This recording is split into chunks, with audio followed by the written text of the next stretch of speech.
Eu não sei mesmo fazer estas. Uma pequena publicidade antes de começarem a ver esta conversa. O meu mais recente novo livro, Sucesso e Insucesso, está aí no mercado, ok? É um livro que fala sobre tudo sobre o insucesso, sobre onde ele está, que fatores o desencadeiam, como podemos ultrapassar. Dizemos muitas vezes que aprendemos muito mais com insucesso do que com sucesso, então foi neste sentido que eu decidi escrever este livro. Para além disso, acredito que quanto mais aprendermos com o insucesso dos outros do que com o nosso, também melhor vai ser para nós. Obrigado a todos, já sabem, o livro está aí disponível no link da descrição do vídeo. Obrigado pela vossa atenção, espero que gostem também desta próxima conversa que vão ouvir. I prefer the sex. I prefer really not to speak. If I speak, I am in big trouble. In big trouble. And I don't want to be in big trouble. Porque sou eu o treinador. E como sou eu o treinador, eu é que sei o que é que faço. Mas isso é você que é treinador, eu não sou treinador. Eu sou um aprendiz treinador.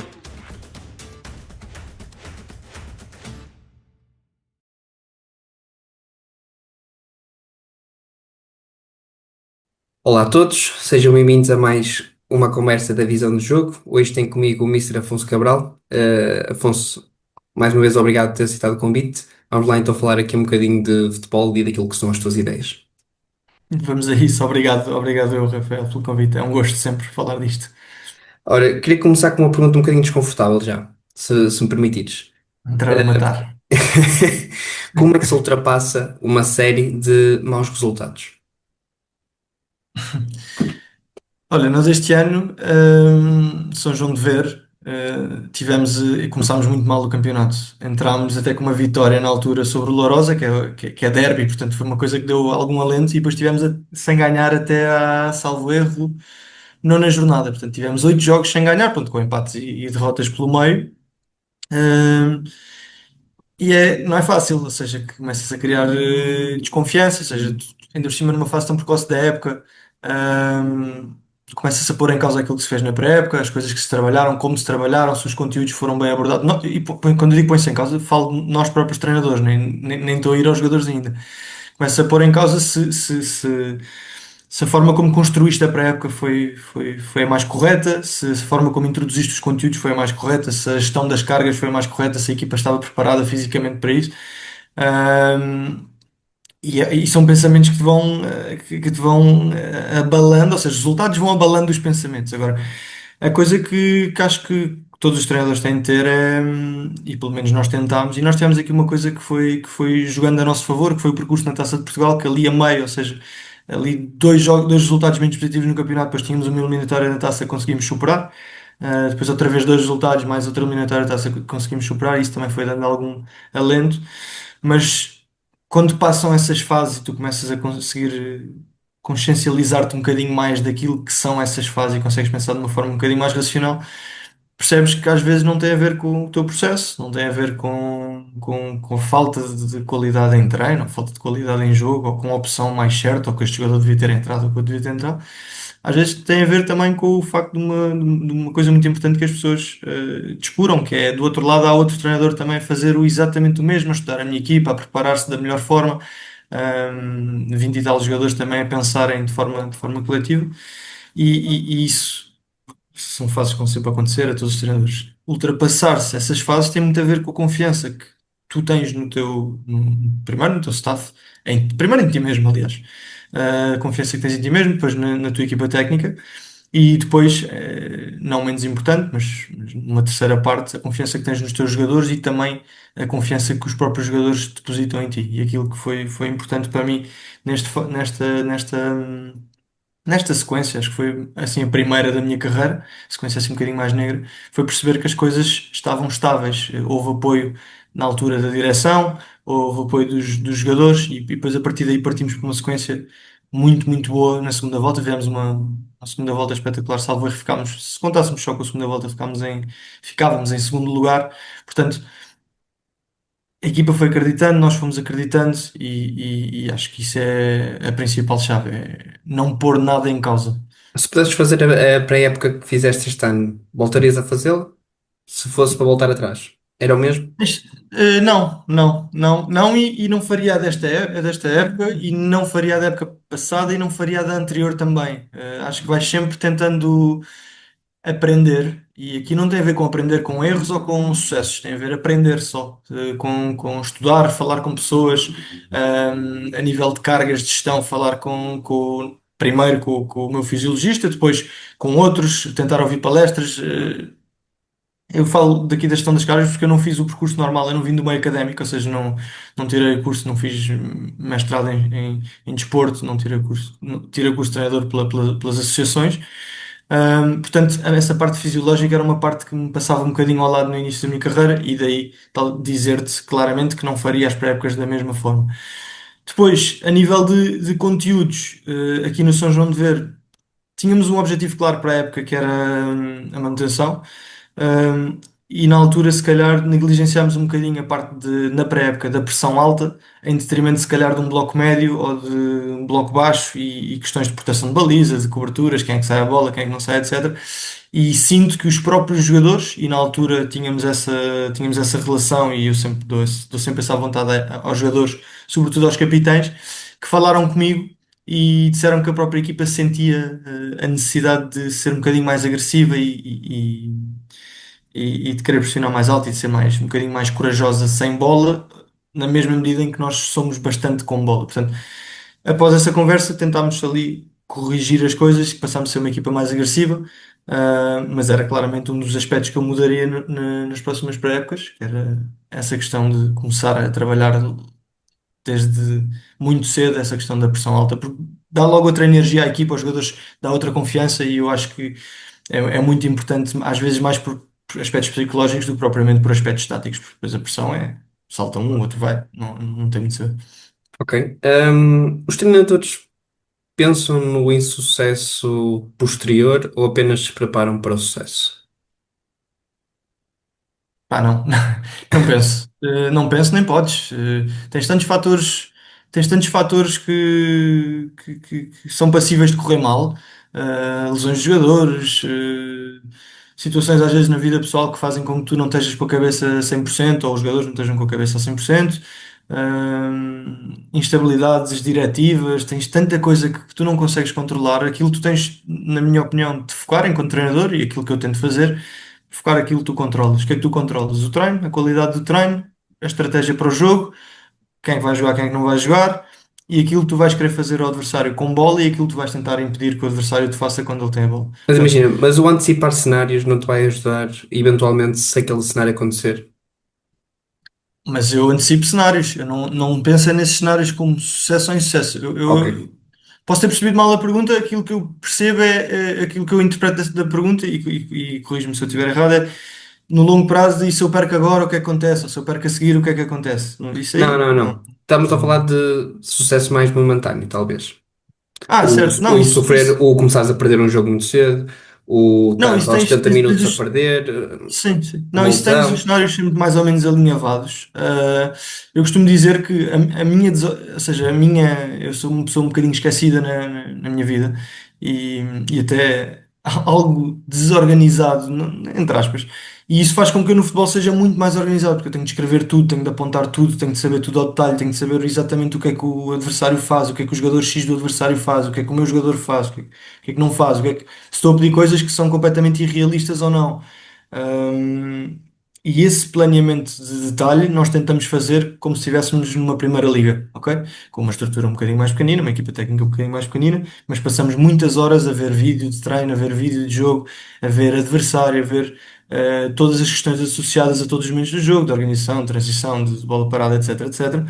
E aí tentamos ter ao máximo detalhe, saber, por exemplo, se eu tiver a ganhar um zero, o que é que o adversário à partida vai fazer para me tentar desmontar a estrutura. Se o adversário me começa a ganhar um zero, como é que normalmente eles protegem a baliza deles, se metem mais um central, se passam para a linha de 5, se mantém tudo igual. Isso sim, tenho tudo mais ou menos preparado. E normalmente o que nós fazemos pré-jogo, fazemos uma lista com cenários possíveis e algumas situações que nos podem ajudar. Ou seja, se eles estão a desproteger muito, isto é um exemplo. Se eles estão a desproteger muito o corredor lateral e nós percebemos que estamos a ter vantagem ali, muitas vezes até num contra um contra o lateral, se calhar carregar ali com dois contra um naquele momento, percebes? E aí já sabemos, porque já conhecemos as características do adversário e às vezes até nos preparamos nesse sentido. Nós até levávamos muitas vezes em folhas ou no digital, no iPad esses cenários para todos os treinadores estarem mais ou menos a par do que acontecia. Depois, claro que há a questão do momento, às vezes estás a sentir um jogador mais confiante do que outro e acaba por entrar ele em vez do outro, portanto, não acaba por não ser tudo linear, nem tudo matemático, não é? E relativamente já agora ao treinador, e especificando como é óbvio a ti, sentes que existem quebras emocionais ou existem picos de emoções quando sofres ou marcas um gol? Por exemplo, vamos Em imaginar que nós, em nós os jogadores. em ti, neste caso Em no treinador. Por exemplo, sofres, por exemplo, um 2-0 muito cedo no jogo. Sentes que esse 2-0 influencia a forma como tu vais decidir a seguir? Não, não, porque eu sou uma pessoa pouco emocional no jogo.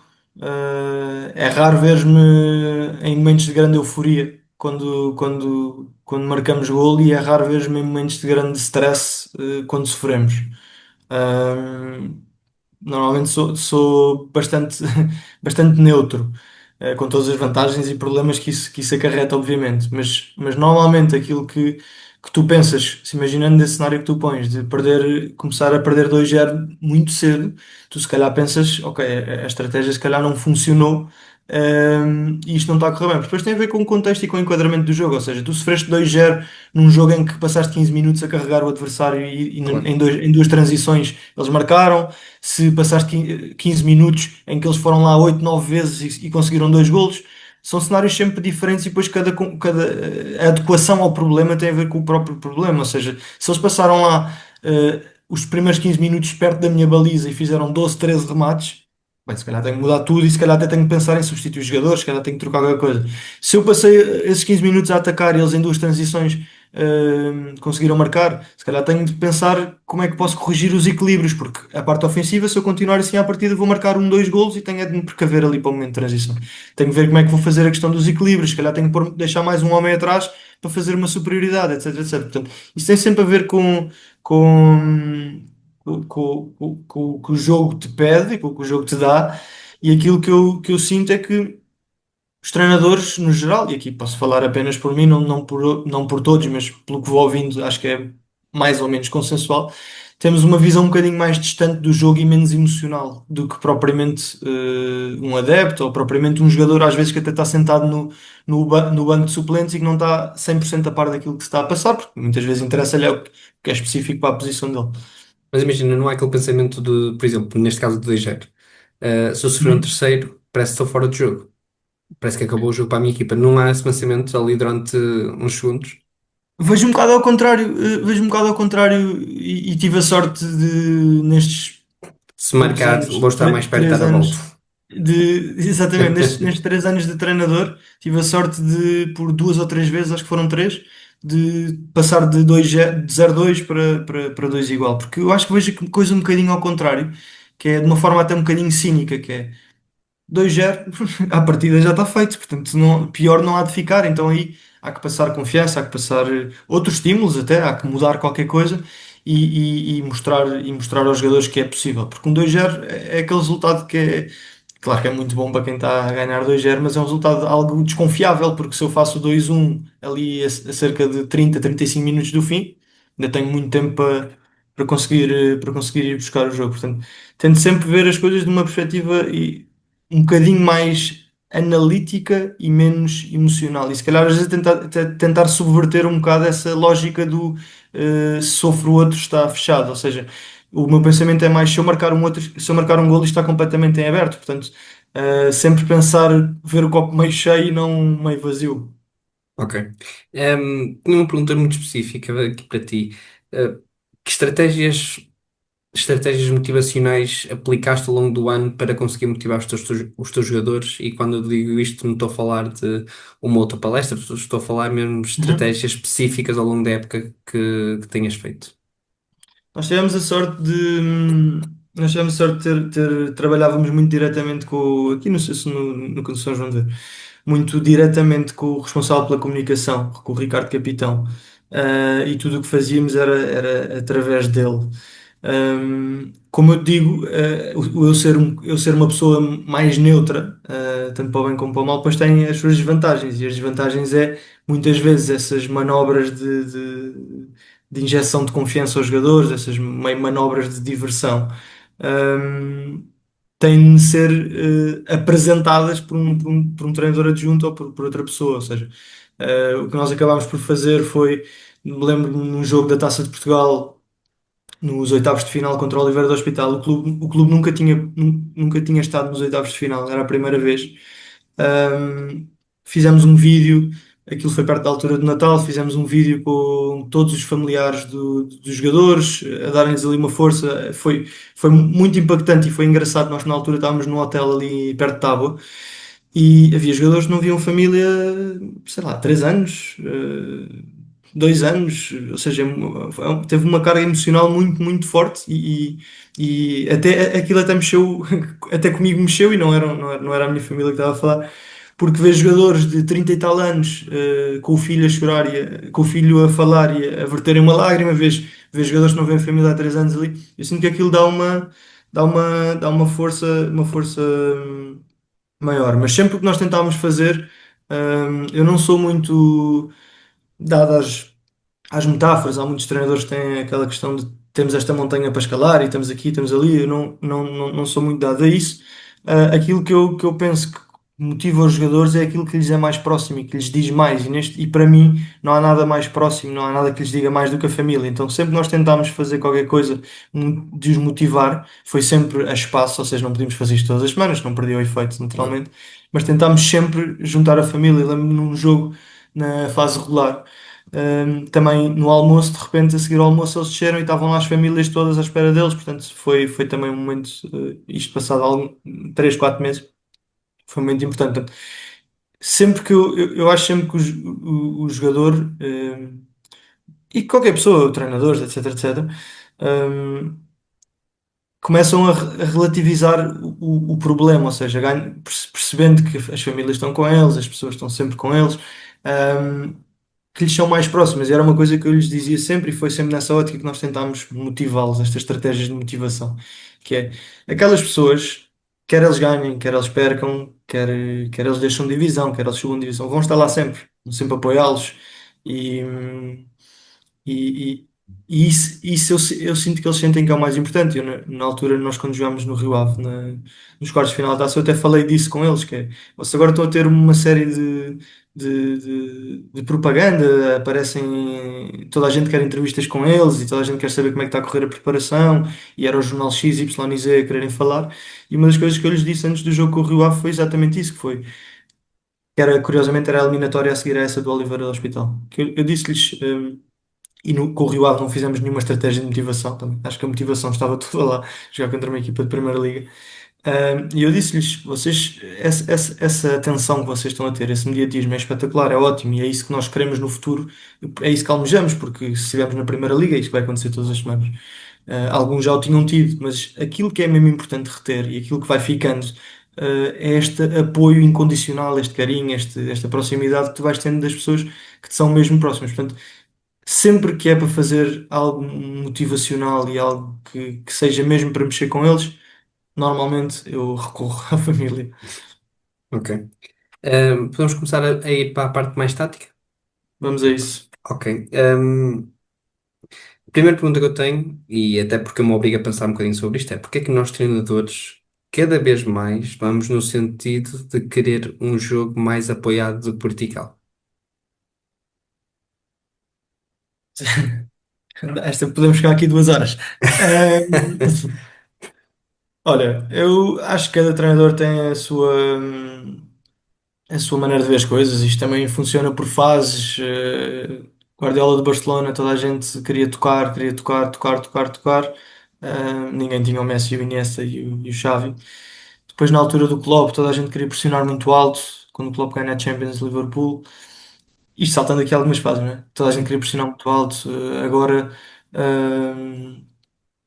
Agora PSG, toda a gente quer aquele jogo mais posicional, com os avançados a pressionar muito, que tem aparecido imensos clipes do Dembélé a pressionar. Portanto, eu acho que isto é um bocadinho cíclico e as vontades vão-se moldando, e as formas de pensar o jogo vão-se moldando. Eu lembro-me que o Mourinho criou uma escola de treinadores portugueses quando eu ainda era novo, ainda nem sequer pensava em ser treinador. Todo o treinador português ali da altura queria ser o Mourinho, porque era o exemplo de sucesso e nós temos tendência para nos agarrar aos exemplos de sucesso. Eu acho que hoje em dia, com as estratégias, com as próprias regras que têm havido, com esta possibilidade, já não tão recente, mas de se poder jogar o pontapé de baliza para dentro da área, por exemplo, que era uma coisa que não era real há uns anos, com a crescente qualidade técnica dos guarda-redes, acho que toda a gente consegue perceber que tem vantagem se conseguir construir com o guarda-redes, porque tem sempre ali um homem livre, tem sempre ali mais um jogador. E se aliares isso a esta constante necessidade das equipas estarem sempre a pressionar alto e sempre a pressionar quase em meio campo e deixar 50 metros nas costas, faz com que as equipas tentem, numa primeira fase, desmontar ali a pressão, encontrar um homem livre para ter bola descoberta e depois pôr essa bola mais vertical. Ou seja, eu não concordo tanto contigo quando tu dizes que toda a gente quer jogar mais apoiado do que vertical. Eu acho que Eu hoje em dia não disse que era toda a gente, eu disse que eu acho que parece que cada certo, vez mais certo. treinadores o querem fazer.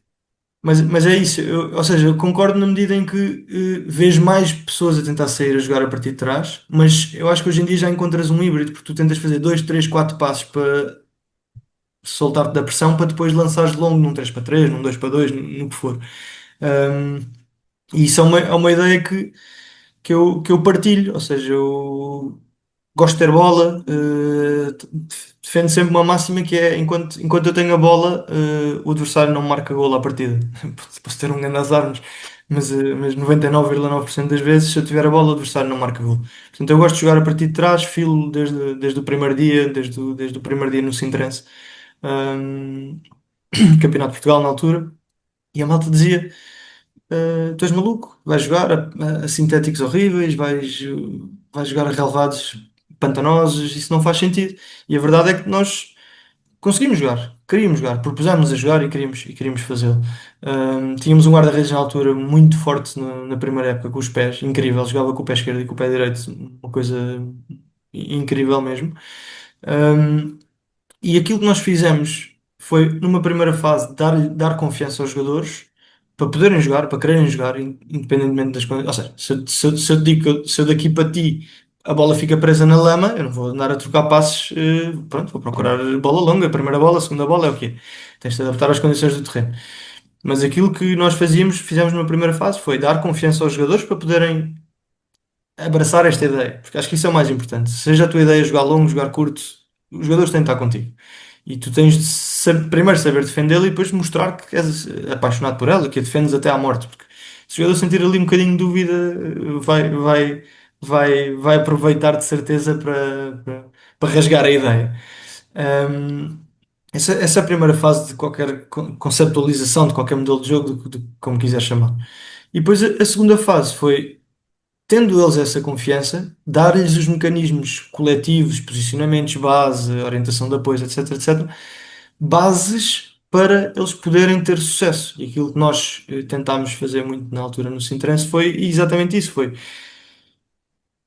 eles querem, nós queremos jogar, certo? Então vamos arranjar formas de conseguir jogar. Vamos conseguir arranjar formas de subverter a pressão, vamos conseguir arranjar formas de ter sucesso nisto, porque no final do dia eu não quero ter a bola para acabar o jogo com 80% de posse de bola, eu quero ter a bola para marcar golo. E aquilo que eu digo sempre, e aqui fui um bocadinho à volta, mas para concretizar nesta ideia do longo ou curto, no final do dia, se tu me deixares um para um constantemente e o meu avançado for forte nos duelos, eu vou-te sempre esticar a bola num para um, percebes? Nem que seja para ele segurar de costas e aparecer alguém com bola descoberta. Portanto, é o que eu digo sempre aos meus jogadores: queremos ter bola, queremos, mas queremos ter uma finalidade que é marcar golo. E, e se perdermos esta finalidade com o sentido estético da coisa e com o sentido quase idílico da posse de bola por si só, perde-se. Perde-se tudo, porque os jogadores se calhar consegues cortar 5 6 highlights para fazer com 20 30 passes, mas depois vai ver e se calhar perdeste todos os jogos 2-0, 3-0, 4-0. Portanto, é muito importante essa, esse funcionamento híbrido na minha ótica, que é queremos ter bola, e aqui já estou a falar claramente da minha forma de ver o jogo. Queremos ter bola? Queremos. Mas queremos ter bola onde eu tenho espaço para a ter. E se eles me estão a pressionar com 8 cá atrás, eu não vou baixar. Eu normalmente jogo em 4-3, não vou baixar 4 defesas e 4 médios para construir 9 contra 8. Não, se eles me pressionam com 8, vou esticar rapidamente na frente. Mas é um passo longo controlado. E o que eu sinto é que hoje em dia, isto num panorama mais geral, o passo longo de praticamente todos os treinadores é muito mais controlado e muito mais pensado do que se calhar há uns anos vimos na Premier League, que era o kick and rush, que a malta chutava e um aglomerado de jogadores à procura da segunda bola, os mais fortes ganhavam e depois o Paul Scholes normalmente punha uma bola perfeita em alguém. Portanto, é muito mais pensado hoje em dia e eu sinceramente gosto mais assim. Ok. Então vamos iniciar um bocadinho disso. Primeira fase de construção. E é uma questão que eu próprio também me levanto. Devemos fazer sempre com a mesma estrutura ou devemos fazer, ou melhor, com a mesma estrutura com várias dinâmicas ou com diferentes estruturas? Ou é o que é que Uh, tu te Primeira revês fase de mais? construção dizes, eu divido A muito, partir do guarda-redes, pontapé de baliza. eu divido muito, exatamente, eu divido muito a construção baixa e a construção guarda-redes. Nós trabalhamos praticamente a construção a partir do guarda-redes quase como se fosse um esquema tático, ok?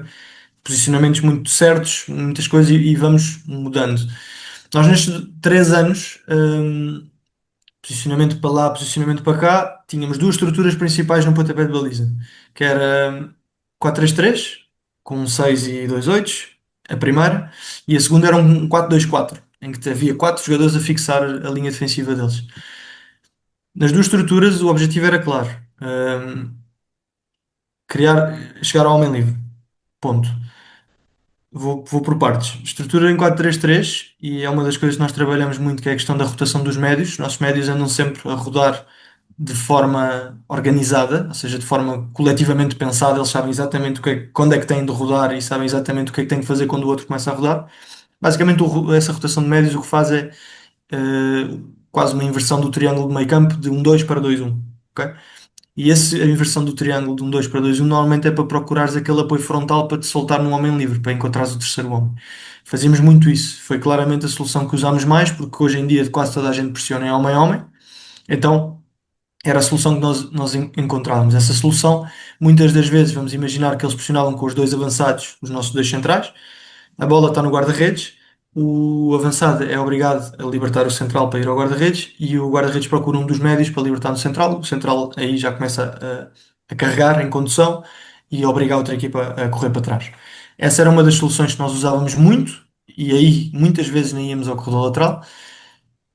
Quando eles não faziam mais ou menos laterais, punham os laterais muito baixos, ou melhor, quando eles faziam mais ou menos laterais, punham os laterais muito baixos para receberem baixo, para eles saltarem e criarmos aquele fosso no meio campo e conseguimos jogar a partir daí. E num segundo cenário, isto depois tinha uma série de nuances que acho que também Claro. não importa estar aqui a detalhar. Ahm, o segundo cenário era o 4-2-4 e o 4-2-4, basicamente um dos médios passava quase como se fosse para segundo avançado e a ideia era usar um dos avançados como apoio frontal para outro, para o número 10 aparecer, digamos assim. E depois os extremos faziam sempre um movimento de fora para dentro em ruptura. Um bocadinho, este 4-2-4, não tenho problemas nenhuns em dizer, é uma adaptação muito clara do pontapé de baliza do De Zerbi, ok? E acho que não há problemas em dizê-lo. Ele também não se vai incomodar de certeza. Mas pronto, fazíamos sempre a partir daí. E este 4-2-4, o objetivo era criar um fosso no meio campo. Começámos sempre com os médios altos, vinham os dois em aproximação, quase em sprint também, para poderem ser essa solução de ligação em apoio frontal.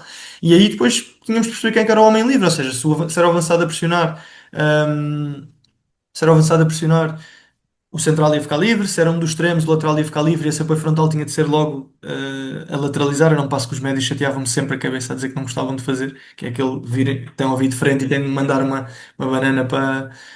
Quando é que o pé dominante ainda estava tudo bem, quando era com o outro pé era mais chato.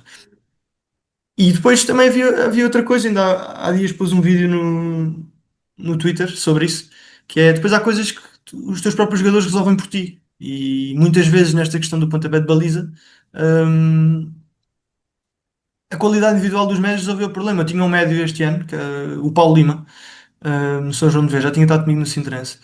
Muito forte fisicamente, muita qualidade a rodar sobre o adversário. É aquele jogador que, quando é pressionado, saía sempre. E ele, muitas vezes, nesta rotação de médios, em vez de dar o apoio frontal, ele muitas vezes rodava sobre o adversário e ele próprio conseguia ter a bola descoberta. Portanto, eu não lhe dava esse estímulo em treino, não o proibia também, mas não lhe dava o estímulo de rodar. Agora, se ele tinha sempre essa facilidade e conseguia sair sempre, eu também não lhe ia dizer para. Não, não, tens de voltar para trás Claro. para percorrermos aqui as capelinhas todas. Agora, nós também tivemos no Sintrense o Abel Camará, o avançado, muito forte fisicamente. O Abel, que jogou a Primeira Liga há muitos anos. E muitas das vezes a nossa bola era cortada do guarda-redes, não para ele disputar com o defesa, porque o defesa normalmente estava assim nas costas, mas ali a meia altura para ele parar no peito, porque ele segurava as bolas todas.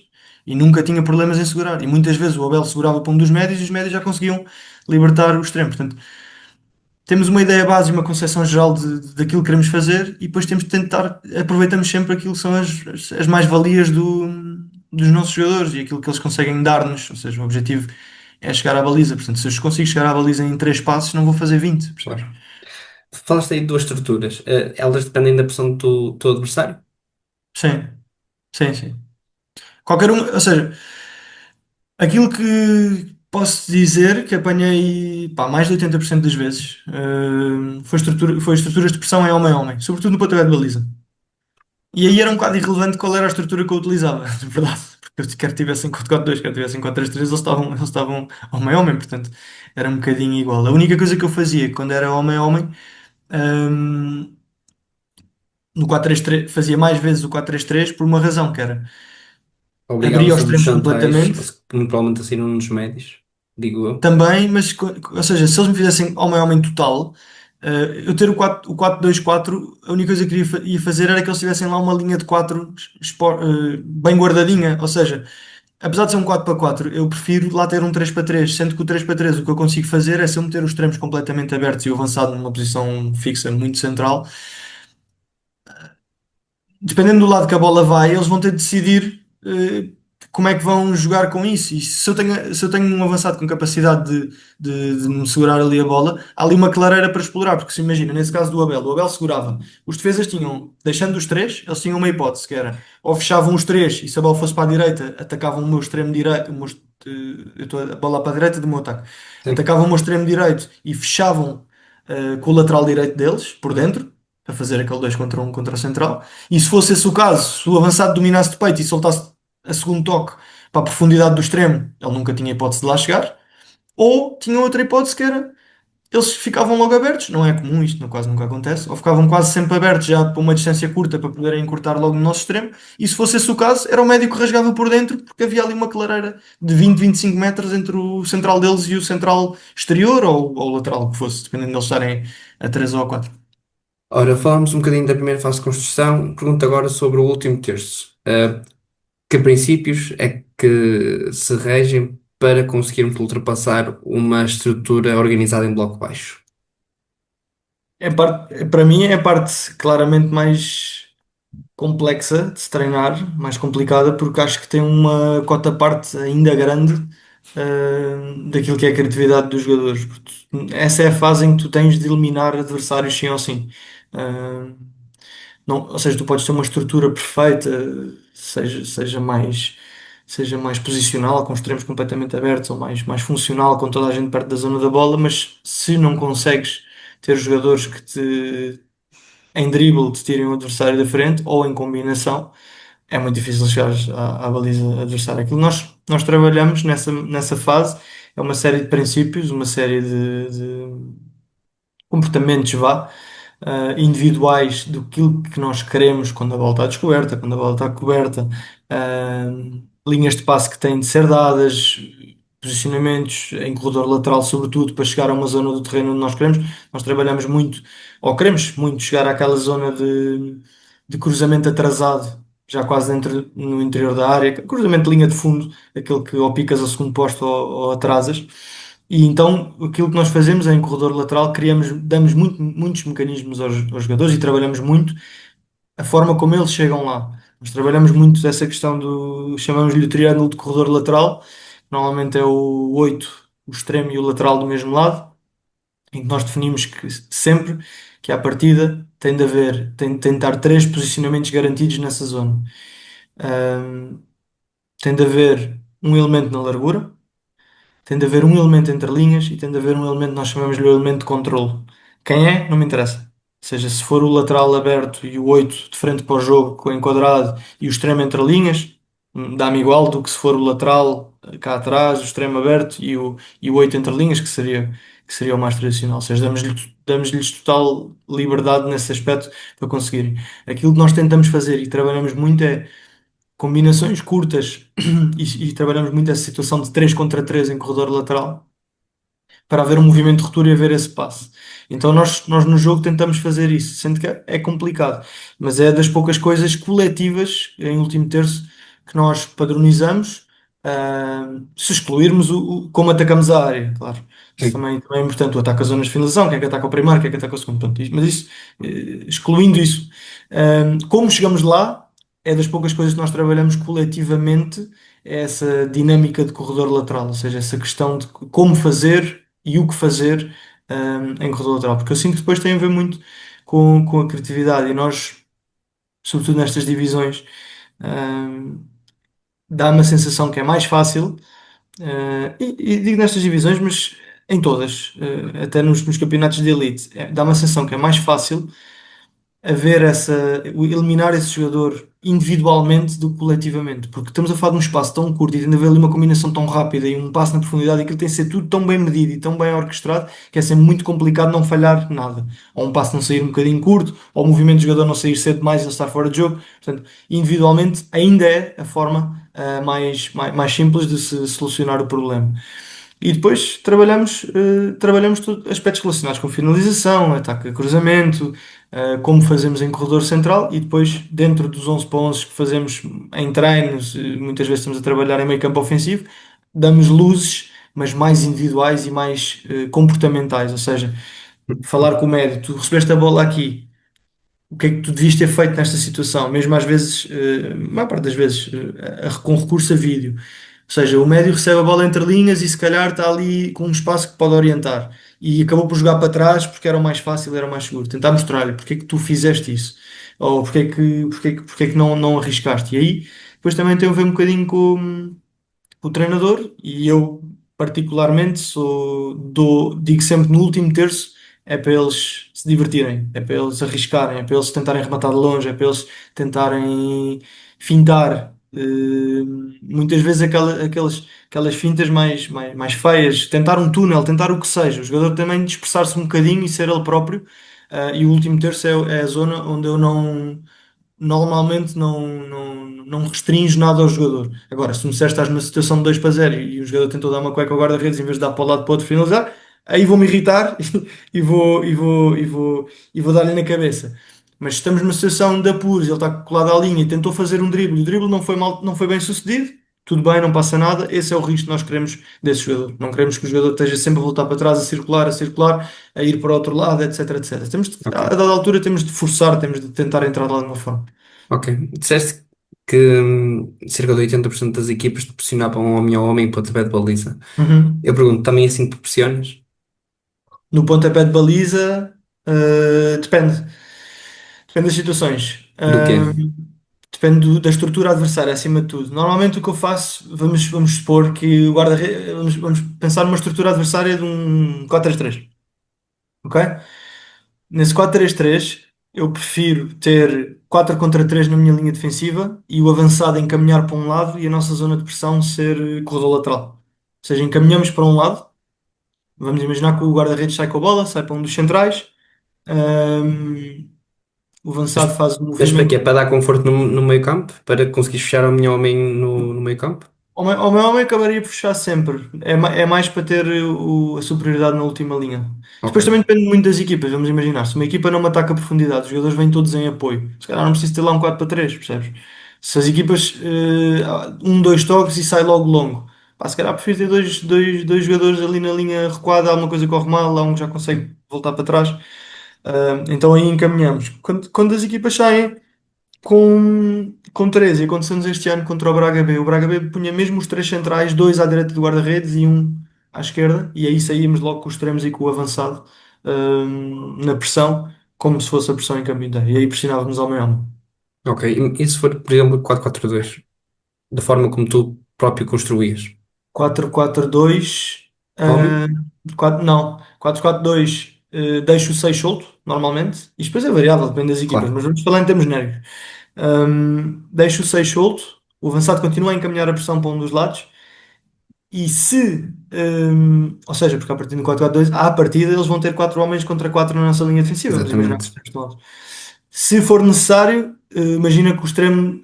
Vamos imaginar o seguinte cenário: a bola sai do guarda-redes para o central do lado direito, o central do lado direito sai para o lateral direito. Já comprometi o meu ponta de lança, que foi em L, digamos assim, e o meu extremo. O extremo deles vem em apoio, o meu lateral foi. Se o ponta de lança do lado da bola for muito em apoio, eu já estou a tirar de lá o meu central. E já tenho um 2 para 2 lá. E o que eu faço nessa zona, nesses momentos, é uma de duas. Se o ponta vai em apoio no corredor central, eu tenho o 6 livre, é o 6 que agarra o homem e o central fica livre. Se o ponta vai muito a corredor lateral e o 6 não tem tempo de lá chegar, é o lateral que desculpa, é o nosso central que o acompanha e o 6 encaixa na linha defensiva e de uma ou de outra forma acaba sempre por ter 3 para 2 na linha defensiva. Ok, então vamos imaginar que eu vou jogar contra ti. Uhum. Tal como tu, eu procuro o homem livre. Se tu só me vais pressionar com um avançado, eu vou assumir que tenho um 3 contra um com guarda-redes. Dois centrais, mais guarda-redes contra o teu avançado. Se eu usar os meus dois médios para servir de Certo? apoio de costas, não é? Para jogar no meu homem livre, que em princípio vai ser o central do lado Uhum. contrário, porque o avançado vai estar a fazer um movimento no fundo em foice, ou que chamas em Sim. L. Uhum. Se eu andar constantemente a fazer isto, eu não vou desgastar demasiado o teu ponta de lança. Mas a questão é, nós o que fazemos nessa situação de poder de baliza, não, tens razão. Aí, imagina, estás um 3 para um, portanto a probabilidade de tu conseguires sair a jogar é maior. O que nós fazemos nessa situação é, imagina que tu deste ao central do lado, o ponta foi em L. A bola foi para o central fez o apoio frontal no. Desculpa, a bola foi para o médio, passo vertical e sai o apoio frontal para o central que está livre. Exato. Das duas, uma. Ou continua a ser agressivo e aí salto com o médio, ok? E sai um médio de frente a tapar a linha de passe nas costas e agressivo sobre o central e quase que já me estou a posicionar em 4-4-2, ou a pressão foi batida, toda a gente dá dois passos atrás e estamos em bloco médio, ok? Aí não somos, ou seja, aí não sou fundamentalista. A pressão correu mal, baixamos o bloco. Não vamos continuar a comprometer jogador, até de repente estar numa situação de 2 contra 2 na Mas minha aí linha tu defensiva. preferes que salte o médio ou preferes que seja o avançado continuamente a fazer, no fundo, Não, o piscina? avançado aí já não tem hipótese. O avançado aí não tem a mesma hipótese. Aí ou salta ao médio ou não salta ninguém. Porque, ou seja, Mas se ao tu saltar consegues esse médio, o teu médio defensivo, naquele caso, estava em apoio, vai saltar depois no meu médio ou vai, co- ajusta, ou, e ou vai normalmente continuar tu em estás em posição? 4-4-2 ou em 4-3-3. Eu estou em 4-4-2. É o 6 salta no outro médio e o acaba em 4-4-2. Ok, ok. Se Era for por aí. 4-3-3, o 6 salta no médio mais próximo e há o médio mais longe da zona da bola. Ou seja, vamos imaginar que há um médio, a bola está no central lado esquerdo, há um médio que está mais ou menos aqui. Este é o médio que fica livre. Ok. Porque Tu aí tens de ser, porque senão, porque imagina, eu salto com o médio no teu central. Se ele não for agressivo o suficiente, ou se o teu médio for inteligente e der dois passos ao lado e a linha de passe já não estiver tapada, ele joga-me ali, eu já comprometi médio e ponta. Isso é o que eu não quero. Exatamente, O 6 tem exatamente. de ser logo agressivo nesse homem, até porque ele está de costas. Porque imagina, vamos imaginar até no pior cenário, tu estás num 4-3-3. O meu 6 saltou no teu médio, que recebeu, mas ele está de costas e já não tem o apoio frontal, nem do central, nem do outro central. Ele tem de ir ao guarda-redes. E quando vai ao guarda-redes, o meu avançado já passou o tempo suficiente para conseguir fazer um movimento Claro. agressivo e aí vais quase certeza bater na frente. Mas imagina, se a tua pressão falha, se o teu 6 Uhum. não Eu consegue estou a pensar fechar num o outro cenário médio, espetacular, atenção. exatamente, e eu Corre estou-te tudo a bem, criar, é? eu estou-te a criar problemas, que é para te Exatamente. obrigar a pensar. Vamos imaginar então que o meu médio consegue Uhum. receber orientado porque o teu 6 não chega a tempo. A partir daí, se o teu Toda a gente para 6 trás. se o teu 6 já comprometeu, Toda a criou gente para espaço trás. entre linhas e de repente já são 4 contra 4 lá à Isso frente, no meu aí, caso. certo, isso aí é o que eu digo sempre. É o que eu digo e é o meu pensamento. Normalmente tu treinas a pressão e tu, como treinador, estás sempre à espera de 100% de sucesso. Tu queres sempre que aquilo corra bem, mas ao mesmo tempo, depois, quando corre muito bem no treino, tu pensas, já que era a oposição que não estava assim tão boa, será que tínhamos de aumentar o nível da oposição, ou tínhamos de mudar os jogadores, ou tínhamos de dar mais condicionantes à equipa que funciona? Porque nenhuma pressão vai ser 100% bem sucedida. Nem a pressão homem-homem, porque tu perdes o duelo individual e vais. Agora, quando tu estás numa pressão, vamos lhe chamar zona, em que tu queres convidar o adversário a jogar para uma zona X e aí vais, em que nem sequer estás homem-homem, portanto tu tens de levá-lo para um lado em que tu consigas ter igualdade numérica para depois abafar, a coisa não vai correr sempre bem. Quando a pressão é arrebentada, ou seja, quando acabam com a tua pressão, tem muito a ver com compromisso dos jogadores, com vontade de não sofrer golo. E esse é um momento para mim chave dos jogos, que se tu pensares, não é um momento de transição, mas é quase como se fosse. É de repente há um jogador que tem bola descoberta e tem 30 metros para correr pela frente. É isso Ou que eu ia seja, dizer, que é a partir do momento em que tu falhas a tua pressão, se eu conseguir acelerar, os teus jogadores depois não conseguem acompanhar. Por muito exatamente. que eles vão em sprint, se o Sim, adversário é sim, rápido, não conseguem acompanhar. Portanto, é o que eu digo. Ou pelo menos eu sim. acredito que é fundamental acertar na pressão. E quando tu estás a fazer esses movimentos Uhum, dos médios, um médio encaixar no central, o outro médio encaixar no outro médio. E se esse encaixe não for feito a tempo e de forma acertada, porque como o médio também não uhum, vai ficar parado à espera que venha a pressão, uhum. se eu conseguir fazer-te isso, eu vou desbloquear a tua pressão e rapidamente estou num ataque Sem rápido. dúvida, sem dúvida, sem dúvida, sem dúvida. Aí não há pressões perfeitas, Não, não, não, não há não. estruturas perfeitas. Aí, se tu conseguires fazer isso, de certeza absoluta que vais conseguir vergar a minha pressão, e aí depois entra aquela componente que eu te digo comportamental dos jogadores, de vontade de não sofrer, de vontade de voltar a ter a bola, de vontade de coisa. Porque depois tu estás numa situação de 4 contra 4 mais o portador da bola. Portanto, à partida até estás Sim. num 5 contra 4 se bem que nós normalmente o extremo do lado contrário à bola está um bocadinho mais dentro. Portanto, mas de qualquer forma, se passares aí o médio e se a coisa não correr bem, aquilo que eu digo sempre aos jogadores é fazer falta, imediatamente. Tem de fazer falta. Aí eu não posso, por muito que tu tenhas 70 metros para correr para a frente, num 5 contra 4 que não é fácil, a taxa de sucesso não é assim tão elevada quanto isso, no que toca a golo. Mas é uma situação desconfortável para nós, que nós já não vamos querer estar. Uma situação que nós não gostamos. Então, faz falta, se não der para fazer falta, toda a gente a correr para trás. Nós fazemos um exercício muito engraçado, hum, que vimos até do. O Rubén Amorim fazia um exercício que era no Sporting. Ficou viral do ano passado, ali da altura, no verão. Nós já o fazíamos no Sintrense, e aqui não, não me quero gabar.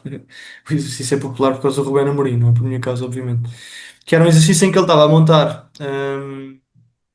Sei lá, segunda fase, e depois ao apito os jogadores todos tinham de transitar, quase de forma analítica, 30 metros para trás, que aquilo depois era bom para o exercício, para métricas físicas, que os jogadores atingiam ali parâmetros de high speed running e de distância de sprint, mas também era importante para criar essa questão comportamental. Nós o que fazemos não é tão analítico assim, o que nós fazíamos normalmente era tivéssemos a trabalhar a segunda fase, muitas vezes até cantos ofensivos, livros ofensivos, se o canto ou o livro ou essa segunda fase não tinha sucesso, replicávamos um bocadinho esta ideia que tu disseste, que é quando a pressão é quebrada, que era, punhamos todos os jogadores a correr para trás, mas não era todos os jogadores a correr para trás até chegarem a uma estaca, era todos os jogadores a correr para trás e na altura, quando saía o apito, havia três jogadores que saíam em 3 contra 0 contra o guarda-redes, com uma posição de clara vantagem, ou seja, eles estavam muito longe dos nossos.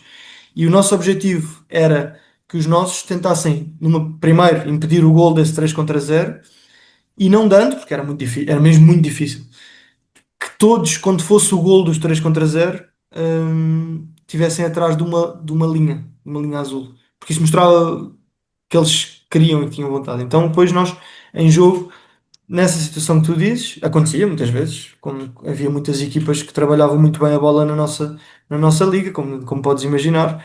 Hum, o Varzinho jogava muito bem, tinha médios muito fortes, quebrava a nossa pressão. Acontecia. Então Claro. aí era vontade e atitude, Ok. Tu falaste que a tua pressão dependia da estrutura. Eu pergunto, não sempre. depende também da qualidade individual dos centrais? Do pé dominante, por exemplo? Não tanto. Ou seja, nós tentamos sempre fazer ou seja, a estrutura da pressão. Temos estruturas genéricas para linhas de 5 linhas de 4 quatro 4 Sim. 2 3-5-2, etc. Depois o que nós podemos ajustar, de acordo com isso que tu dizes, é coisas mais pontuais. Ou seja, se ele joga com dois centrais destros, tentar perceber qual é o pé que temos de pressionar, para onde é que temos de encaminhar, etc, etc. Isso, claro que sim, e adapta sempre. Mas a estrutura da pressão mantém-se igual. Isso não muda grande coisa. Ok, estou a perguntar isto porque eu ao longo deste ano já troquei Uhum. por ver, por exemplo, que dois centrais tinham pé direito dominante. Ok? Ok. Principalmente porque eu pressionava muitas vezes ao homem, mas mesmo quando não pressionava, vamos imaginar que eu só pressionava com o avançado. Colocava um Uhum. avançado mais orientado para o Ok. outro lado para forçar o central do lado esquerdo a tentar jogar mais com o pé esquerdo e não com o pé direito, para Ok, obrigá-lo. obrigava-o a jogar ou jogava para fora, ou seja, tapavas as referências do meio campo, certo? Sim, Mas isso, lá está, dependia muito daquilo que eu queria. Depois vamos imaginar que eu até claro, queria claro. recuperar a bola dentro.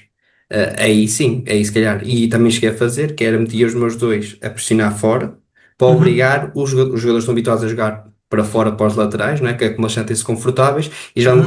quando a malta dá a linha de passe para dentro, pronto, eles vão colocar lá a bola quase certeza, mas nós vamos estar prontos para roubar. E muitas vezes Ok, o que eu fazia, em vez de estar assim, orientado com os centrais, abria, que era para pressionar ok. assim que era para obrigá-los a jogar Certo, diretamente por dentro. E a partir dentro. do momento em que ganhava aí a bola, estava logo orientado para Mas, a baliza. mas aí Mais tem, risco. e tem a ver com as características. Tu provavelmente tinhas médios muito fortes fisicamente, certo? Muito fortes fisicamente. Não, mas Para eu ganhar a tentava. maior parte dos duelos. Não, mas eu tentava. Não, mas tentavas. Pois, é que imagina, eu tinha, nestes anos, tive vários jogadores que tinham essas características no meio campo. Lembro-me no Sintrense tinha o Maicon, que joga agora na Primeira Liga do Cazaquistão. O Joaquim Domingos também, que eram dois monstros, tipo, de trabalho mesmo. O Joaquim joga a segunda Liga Chinesa neste momento. E este ano também tinha o Paulo Lima e o Barbosa, ahm, que eram muito fortes fisicamente. Agora, para a forma como eu jogo, eu nunca tenho um meio campo com os três que são fortíssimos, percebes? Tenho sempre jogadores menos robustos, mas depois dão outras coisas ao jogo. Por exemplo, tive no Sintra tive o David Brazão, agora este ano tinha o jogador, por exemplo, como mais conhecido das pessoas, o Andrezinho, que jogou no Paço de Ferreira. Portanto, o Andrezinho não era um jogador para pressionar a maior, e chegámos a falar, cheguei a falar com ele sobre isso. Aliás, ele é que veio falar comigo. Ela era muito inteligente a tapar os espaços, mas depois não ganhava muitos duelos porque não é das características dele. Ele era bom, era lançar os jogadores na profundidade, etc, etc. Portanto, eu nunca tive propriamente essa grande vontade de convidar os jogadores a sair pelo meio, porque eu nunca tive um meio-campo compacto o suficiente, com os três preparados, para ganharem o duelo e sairmos Ok, dali. Portanto, a minha ideia era sempre convidar para fora, tentar fechá-los lá e aí coletivamente tentar resolver um problema que eu sei que individualmente provavelmente não iria conseguir resolver. ok, ok. Hum, Ainda uma pergunta que eu tenho feito a alguns treinadores, e agora fugindo agora da parte mais tática. A folga deve ser dada no dia mais um ou no dia mais dois? Ou melhor, o que é que tu preferes? Porque o dever. Depende. Não acho que haja uma certa e uma errada, atenção. Exato. Tem a ver com, Eu gosto de com ouvir os prós e contras. tem a ver com uma coisa que eu considero muito importante e tinha sempre este debate, eu ia dizer discussão, mas se calhar debate é mais adequado. Tinha sempre este debate com a minha equipa técnica, que é as folgas para mim servem muito mais para descanso psicológico do que físico, ok? Muito mais para, lá está, estar com a família, estar com os amigos, fazer aquilo que não podem, ir beber um café à tarde, ir à praia, ir passear com a namorada, beber uma cerveja que seja. Eu gosto que os jogadores tenham estas rotinas, que se normalizem, estás a perceber? Que não, ou seja, que não apanhem medeiras todas as folgas naturalmente, mas que tenham esta rotina normal, que se sintam também pessoas normais, porque é uma rotina desgastante do jogador. O jogador não passa muitas horas num clube, mas é sujeito a uma carga física elevada todos os dias, trabalho de campo, trabalho de ginásio, depois vídeos, pensar o que é que vai fazer, o que é que não vai fazer, vídeos, vídeos, vídeos, vídeos, titularidade, não titularidade. Portanto, o jogador está sujeito a uma pressão física, naturalmente, por toda a carga associada ao jogo e ao treino, mas também está associado a uma carga psicológica grande. E eu, nesse capítulo, giro mais a questão do folgar no mais um ou no mais dois de uma forma psicológica. Ou seja, se tu me dizes, estou num contexto de São João de Ver, se tu me dizes que a maior parte do plantel é de fora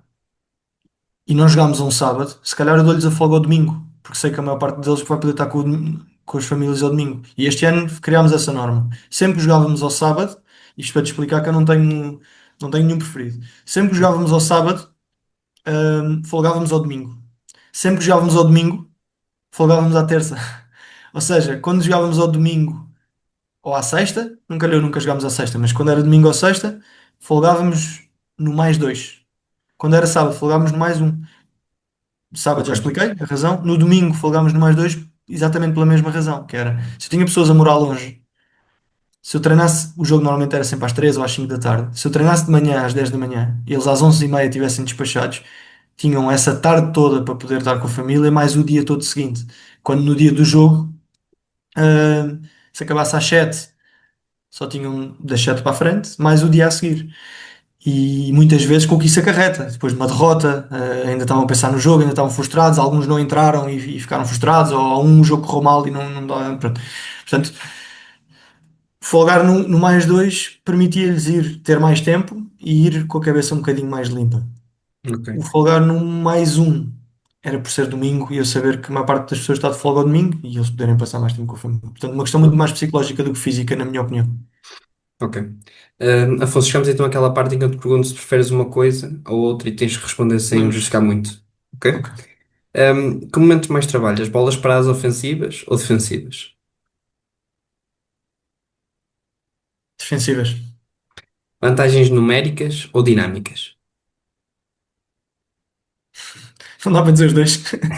Essa costuma ser a resposta clássica, mas aquela que preferes. Dinâmicas, porque é o Ok? jogo mais tanque. Meio campo a 2 ou a 3? Três, sempre. Um bom 6 ou um bom 10? Ui, um bom seis. Avançado móvel ou fixo?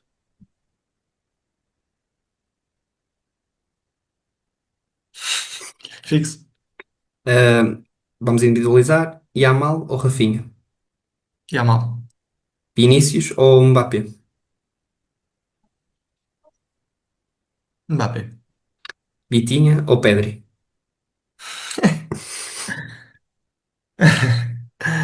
Não dá para ser Vitinha e Vinícius e Pedri e Mbappé. Vou escolher. Epá, vou escolher o Vitinha para Ok. esta época. Maresca ou Arteta? Arteta. Luís Henrique ou Guardiola? Guardiola. Ok, Afonso, para terminar, a pergunta que faço a todos os convidados: qual é a tua visão de jogo? Se tudo correr bem, ganhar. Mas não sendo possível, visão global de jogo. Acho que antes de ser treinador também fui adepto. E gosto gosto de um jogo que entretenha, que cative a malta, que chame gente ao estádio, que apaixone as pessoas da mesma forma que nós também um dia nos apaixonamos. Ok, obrigado, Afonso. Muito obrigado, Rafael. Grande abraço. Publicidade final, novamente ao livro Sucesso em Sucesso, já sabem, o link está aí na descrição. Para além disso, podem comprar também nesse link o livro Roger Ball, o Benfica de Schmidt, e vocês vão perguntar, Rafael, mas Roger Schmidt, viste como é que ele saiu do Benfica, saiu a mal, se calhar não foi o melhor treinador que passou pelo Benfica. Eu dou o argumento de quem foi o único treinador que foi campeão pelo Benfica nos últimos 6 anos. Pronto. Não quer dizer que ele seja perfeito, mas alguma coisa de bom ele terá certamente feito, e é isso que eu discuto também no livro. O que de bom e de mau ele fez na época em que o Benfica foi campeão. Obrigado a todos, já sabem, tenho lá Roger Ball, mas também não se esqueçam, sucesso em sucesso. Obrigado pela vossa atenção, espero que tenham gostado da conversa. Forte abraço a todos.